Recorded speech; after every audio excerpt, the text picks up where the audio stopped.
বাবা ফেটে গেল কালিরামের ঢোল। আমি কার কথা বলছি? আমাদের কণিকার কথা বলছি। কেন বলছি সেটা আজকে আমি তোমাদের সামনে সমস্ত তথ্য দিয়ে দেবো। আমাদের কণিকা এক ননদের সাথে, তার ছোট ননদের সাথে ঝগড়া করছে, আমাদেরকে নাটক দেখাচ্ছে, ঝগড়া করে করে নাটক দেখাচ্ছে। আর এক ননদের সাথে কি করছে জানো? আর এক ননদ এসে তার মুখের সমস্ত পর্দা খুলে দিল। তার বড় ননদ এসে কি বলল, সমস্ত তথ্য আজকে দেওয়ার জন্যই আজকে আমি কিন্তু এই ভিডিওটা করছি। যদি ভালো লাগে লাইক শেয়ার কমেন্ট করবেন, প্রচুর পরিমাণে সাবস্ক্রাইব করে নেবেন। তো চলো বন্ধুরা, আজকে মূল ভিডিওতে ঢুকে পড়া যায়।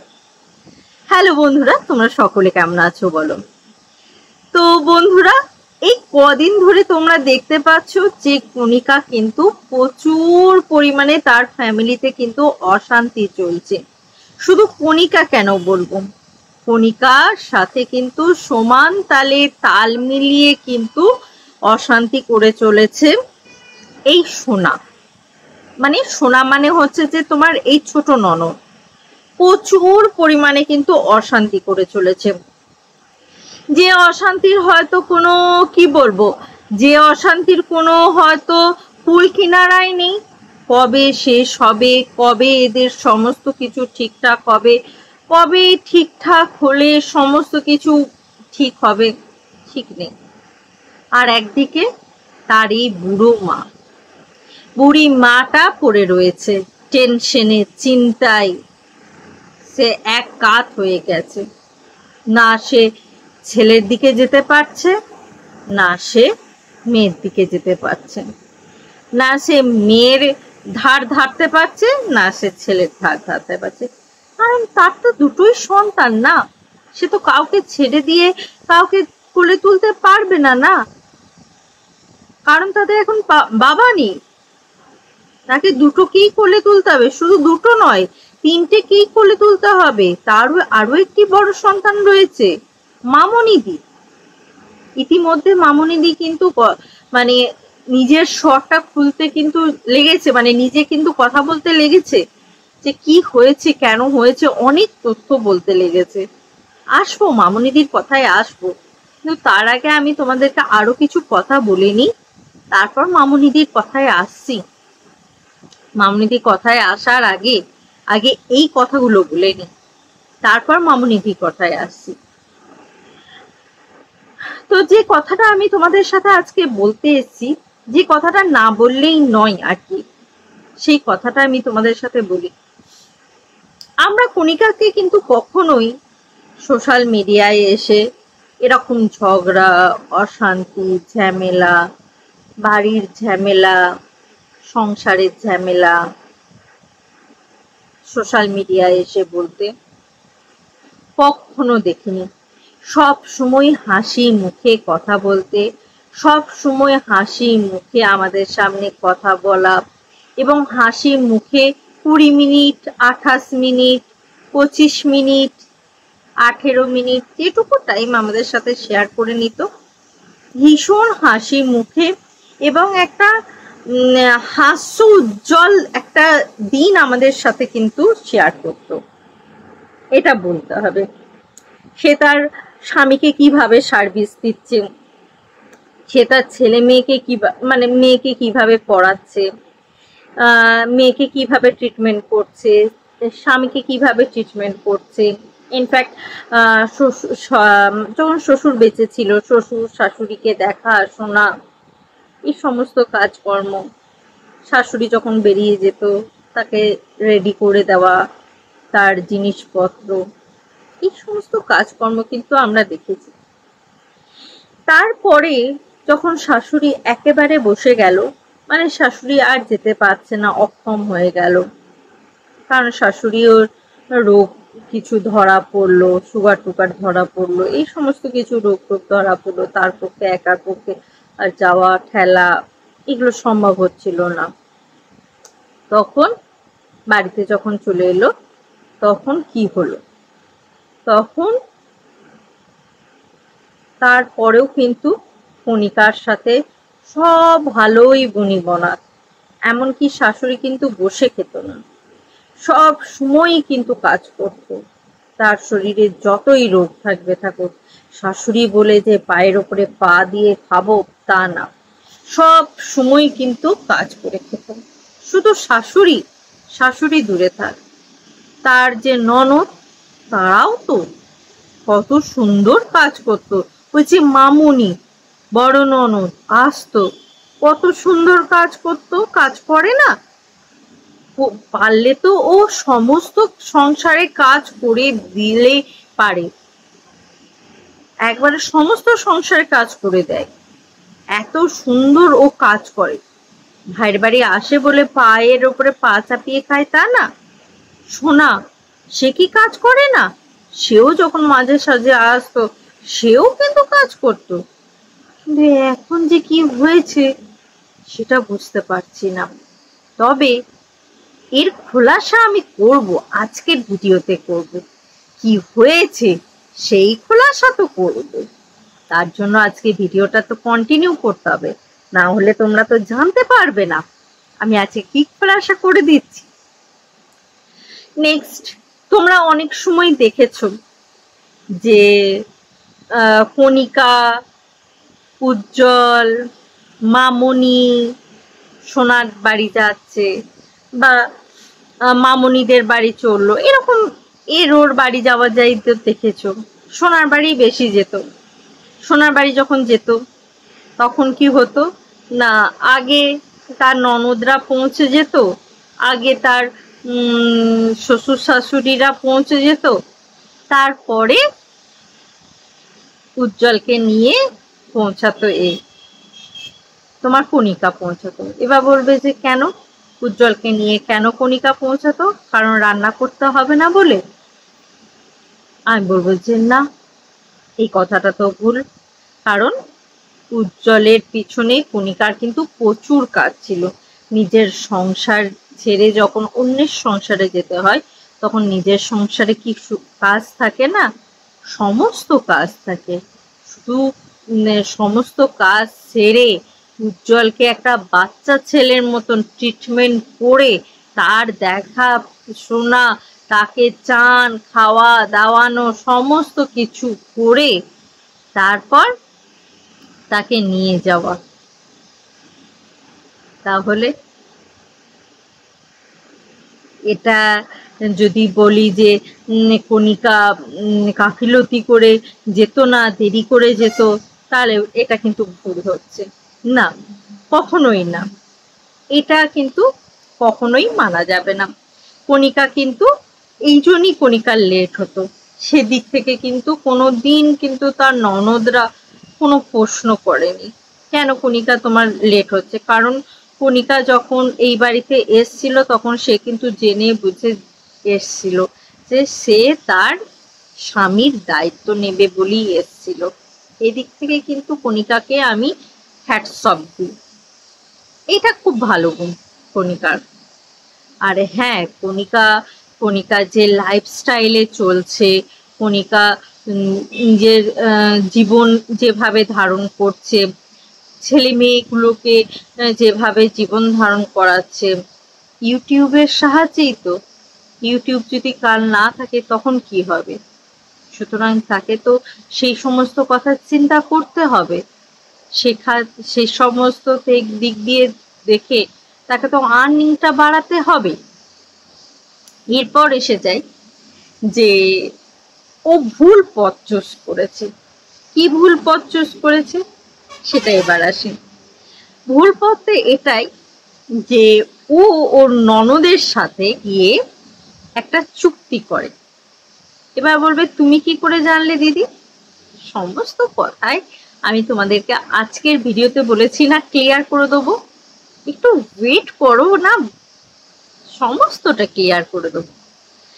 ও ওর ছোট ননদের সাথে একটা চুক্তি করে, যে চুক্তিতে ছিল কিনা একই জায়গা থেকে যেহেতু ব্লগটা হচ্ছে সুতরাং একই ব্লগ কে কি দেখাবে, তাহলে আমরা দুজনে এমন কিছু দেবো যেটা কিন্তু লোকে দেখতে পছন্দ করবে।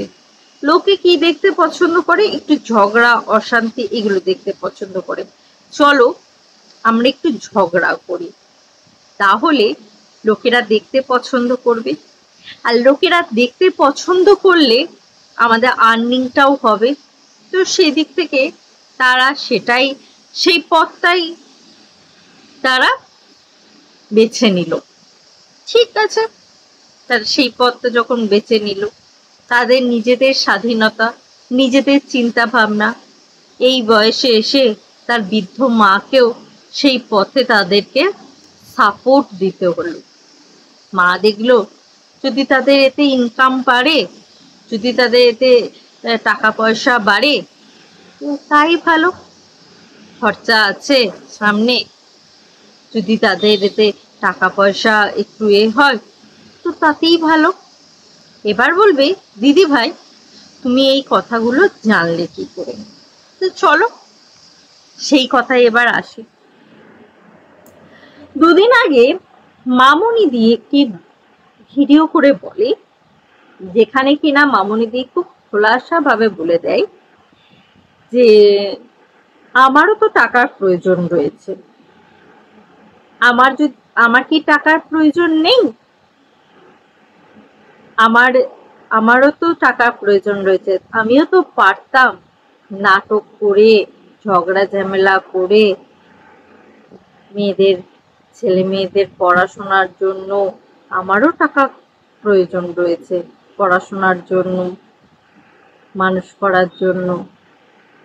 ছেলে মেয়েদেরকে ঝগড়া ঝামেলার ভিডিও করে আমিও ভিউজ কামাতে পারতাম বলেছিল। মামন দি এই কথাটা বলেছিল যে ভিউজ কামাতে পারতাম। এর থেকে ক্লিয়ার হয়ে গেল যে ওরা ভিউজ কামাচ্ছিল। এবার ভিউজ কামানোটা বন্ধ হলো কেন? কি কারণে বন্ধ হলো? তার একটা কারণ হচ্ছে যে মহিলা সমিতি নিয়ে যাওয়ার হামলা হবার কথা ছিল। মহিলা সমিতি নিয়ে যাওয়ার মানে ওদের বাড়িতে যেত মহিলা সমিতি নিয়ে, বারবার করে ওর ননদের এতে আসছিল, মামন্দির কাছে কমেন্ট আসছিল, এইভাবে যদি বন্ধ না হয় আমরা কিন্তু মহিলা সমিতি নিয়ে যাব। মামন্দি অতিষ্ঠ হয়ে যাচ্ছিল। মামন্দি বলল যে গেলে যাও, আমাকে কেন বলছো তোমরা? যারা বন্ধ করছে না তাদেরকে গিয়ে বলো। সত্যি তো, মামন্দি না আছে সাথে, না আছে পাচ্ছে, সে তোমাদের সামনে দেখাচ্ছে যে ওরা খাচ্ছে না, তাহলে কি কেউ না খেয়ে আছে? এদিকে মামন্দি খাচ্ছে, মামন্দিকে ওরা লোকেরা এসে গাল দিচ্ছে। এটা তো ঠিক না। নিজেরা খাচ্ছ না দেখাচ্ছ, আর অন্যদিকে মামন্দি গাল খাচ্ছে তোমাদের জন্য, এটাও ঠিক না। মামন্দির যদি ওই রকমই ইচ্ছা থাকতো নোংরা ঘাটার, তাহলে মামন্দি তো পারতো এই সমস্ত নোংরার মধ্যে পড়ে একটু ভালোই ভিউজ কামিয়ে নিতে। কিন্তু মামন্দি এগুলো চায়নি, কখনোই চায়নি। সে সবসময় পরিষ্কার পরিচ্ছন্ন ব্লগ আমাদের সামনে দেওয়ার চেষ্টা করেছে এবং পরিষ্কার পরিচ্ছন্নতা রাখার চেষ্টা করেছে। সেখানে দাঁড়িয়ে তোমরা যদি এবার বলো যে এরা নাটক করেনি, সত্যি ঘটনা, তো আমি বলবো যে তোমরা মিথ্যা জানো। তার নিজের ননদ এই কথাগুলো বলছে, সেখানে দাঁড়িয়ে তোমরা কি করে বলতে পারো যে তারা ভিউজ কামানোর জন্য এইগুলো করছে না? তার নিজের বড় ননদ বলে দিচ্ছে ভিউজ কামানোর জন্য এই কাজগুলো করা হচ্ছে, সেখানে দাঁড়িয়ে আম আদমি বলে দিতে পারবে? আর আম আদমি তো বুঝেই গেছে, দর্শকজন তো বুঝেই গেছে, বারবার করে প্রথম থেকে বলছে নাটক হচ্ছে, আমরা বুঝতে পারছি। কারণ জানো তো, মুখ হচ্ছে মনের আয়না। মনে তোমার যাই থাকবে সেটা মুখে বহির প্রকাশ করবে। সুতরাং মন থেকে যদি স্থির না হয় সে জিনিস মুখে প্রকাশ পায় না। আর লোকের চোখে তোমাদের যা দৃষ্টিভঙ্গি লোকের চোখে তোমাদের যা মানে নিজেদের যা অঙ্গভঙ্গি করালে, দৃষ্টিভঙ্গি তৈরি করলে, আমি তো বলবো না এটা আদেও ঠিক করলে। আদেও যদি ঠিক করতে তাহলে অন্তত পক্ষে ছেলে মেয়ের কথাটা ভাবতে। মেয়ের কথাটা কি আদেও ভেবেছো? দুটো দুটো সন্তান বাড়িতে আছে, কার কথা ভেবেছো? এই যে ছোট সন্তানটির কথা, তার কথাটা কি ভেবেছো? সে কি দেখছে, সে কি শিখছে, সে কি অবজার্ভ করছে, সে কি নিল, সে কি শিখলো? সে তো সবসময় ফোনে দেখছি স্ক্রল করছে। তুমি তাকে ক্যামেরার সামনে আনো আর নাই আনো, যেটুকুই আনছো সেটুকুতেই দেখছি স্ক্রল করছে।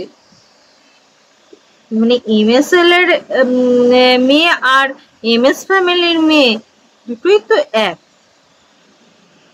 এমএসএল আর এমএসএফ দুটোই এক, কেউ আলাদা না। তোমাদের দুজনার কাজের জন্য ছোট ছোট বাচ্চাদেরকে ফোন দিয়ে দিচ্ছ। ভাই, এটা কি ধরনের সভ্যতা? এটা একদম আমি মানি না, এটা আমার একদমই পছন্দ না। এটা ঠিক না। বড় দিদি বলো, ছোট বোন বলো, যে হিসাবেই বলো না কেন, আমি তোমাকে একটাই কথা বলবো, নিজের মেয়েকে মেয়ের মতন তৈরি করো। মেয়েকে আর টাকার জন্য অন্তত পক্ষে টাকার পিছনে ছুটতে গিয়ে মেয়েকে তৈরি করার যে আদর্শতা, সেখান থেকে পিছপা হয়েও না। মেয়েকে তৈরি করার জন্য যে আদর্শতা লাগে, সেখান থেকে পিছপা হয়ে গেলে না, একবার যদি পিছলে যাও না, সেখান থেকে ওটা কিন্তু খুব মুশকিল হয়ে পড়ে। সুতরাং খুব সাবধানে পা ফেলতে হবে, বুঝেছো? আর আরেকজন তো মাধ্যমিক দিচ্ছে, মানে সে তো তার মায়ের সাথে থেকে থেকে ভিডিওতেই যা কথা বলছে, মোটামুটি সে তৈরি হয়ে গেছে, যথেষ্ট তৈরি হয়ে গেছে। তোমাদের গায়ে লাগতে পারে, ভীষণ লাগতে পারে, ভীষণ খারাপ লাগতে পারে, বাট হ্যাঁ, তার এইরকম ব্যবহার একটা মাধ্যমিক স্টুডেন্টের আমরা পছন্দ করিনি দর্শক হিসাবে। সে তার বাবার জন্য এরকম কথা বলছে। কোনো বরের কাছ থেকে এটা কেউ অ্যাকসেপ্ট করে না, মায়ের জন্য বলছে, বাবাকে বর হিসাবে বলছে। এটা কি ধরনের ল্যাঙ্গুয়েজ? ঠিক কি ধরনের শিক্ষা? একবার ভেবে দেখো তো, মেয়েটাকে কিভাবে তৈরি করছো। হ্যাঁ, আমি বড়টার জন্য বলছি, কোয়েলের জন্য বলছি। সেটাও তো তোমার মেয়ে, ধরো তাকেও তো ভালো মতন তৈরি করতে হবে। তাকে তো তোমার মেয়ে হিসাবেই তো নিয়ে এসছিলে, তারও তো দায়িত্ব তোমার। সুতরাং তার যখন দায়িত্ব তোমার, তাকে অন্তত পক্ষে এরকম ভাবে তৈরি করো না, তাকে ভালো করে তৈরি করো, ভালো দিকে তৈরি করো। এরকম করে তৈরি করাটা কিন্তু উচিত না, একদমই উচিত না। আর বাড়িতে কাকপক্ষী বসতে পারছে না এমন করে নাটকটা শুরু করেছো। আর যা বলবে বলো, নাটক করো আর যাই করো না কেন, বৃদ্ধ মানুষরা কিন্তু বেশ হয়রানি হচ্ছে। তোমাদের দায়ে পড়ে সেই বৃদ্ধ মানুষটাকেও কিন্তু তোমাদের সাথে সঙ্গ দিতে হচ্ছে, তারও কিন্তু মান সম্মানটা হানি হচ্ছে। তাকেও কিন্তু তোমাদের জন্য হয়ে মুখ বেঁকিয়ে তাকেও কিন্তু মান সম্মান খুইয়ে কথা বলতে হচ্ছে। সত্যি বলছি, ভীষণ খারাপ লাগছে কাকিমার জন্য। কেন খারাপ লাগছে জানো তো? একদিন যখন কাকু ছিল তখন তার সাহস ছিল না এটা করব না, না এটা করব। আজ কাকু নেই তো, সেই জন্য আর কি বউ বৌমা যা বলবে তাই করতে হবে, মেয়েরা যা বলবে করতে হবে, ছেলে জামাই যা বলবে করতে হবে। এটা ঠিক না, না এটা ঠিক না, এতটাও ঠিক না। কি বলো তোমরা বন্ধুরা, তোমাদের মতামত কি? দেখো বন্ধুরা, একটা বয়স, এই বয়সটা কিন্তু আমরাও পেরোবো, সুতরাং সেই বয়সের কথা চিন্তা ভাবনা করে আমাদেরকেও কিন্তু এগিয়ে যেতে হবে। সেই বয়সের কথা চিন্তা ভাবনা করে যদি এগিয়ে যাও না, তাহলে অন্তত পক্ষে আজকে যে বৃদ্ধ চাকরানী হিসাবে যাকে রাখা হচ্ছে না, তাকে অন্তত পক্ষে রানী হিসাবে রাখা হবে, চাকরানী হিসাবে না, সে রাজরানী হিসাবে থাকবে।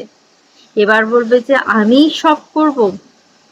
দেখো, তোমাকে সব করতে বলিনি, কিন্তু তোমার ডেইলি লাইফের জন্য যেগুলো কাজ করার সেগুলো তো করতেই হবে।